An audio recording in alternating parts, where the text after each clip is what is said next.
on that. This week in history, Saturday marked the 81st anniversary of the bombing of Dresden.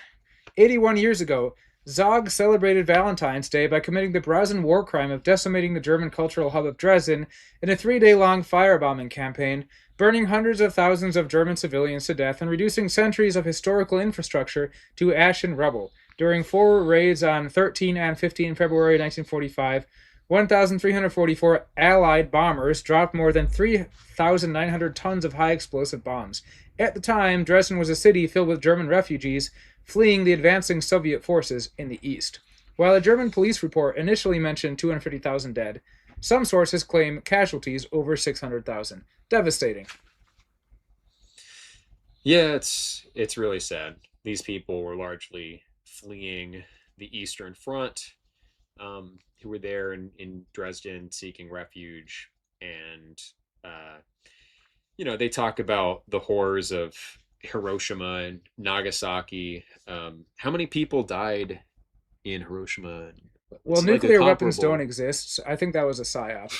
Are you serious right now? I mean, they said that the whole city will be uninhabitable for like hundreds of thousands of years afterwards, and like 50 years later, it's a thriving city with millions of people. I think they just dropped a bunch of fire bombs and they called it an atomic bomb. Wow.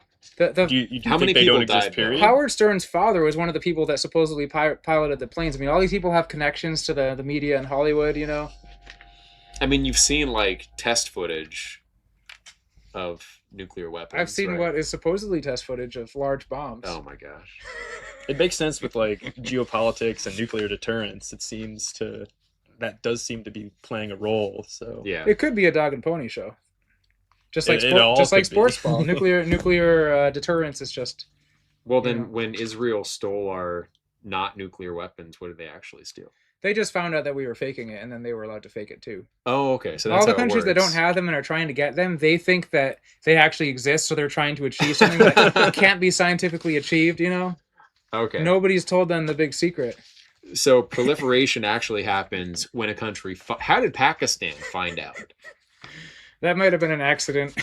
Okay. We got a leak somewhere. That totally derailed. that became. You were asking how many people died. Yeah, no, I remember.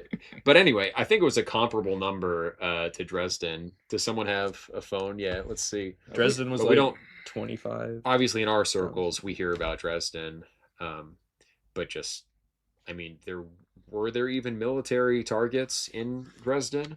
I think the number's actually pretty controversial in Dresden. Like David Irving said it was something really high, and then could be up to 600,000. 250,000 to 600,000, depending on what source you're using. Nagasaki says 70,000 to 80,000 deaths. Yeah, so Dresden is more.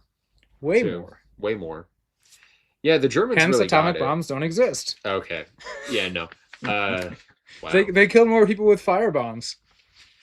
Next podcast will be a debate on the nuclear question. I'll have to actually research that. I watched a video on it once, and it was kind of. I have heard that conspiracy theory before. Yeah. It's a fun one.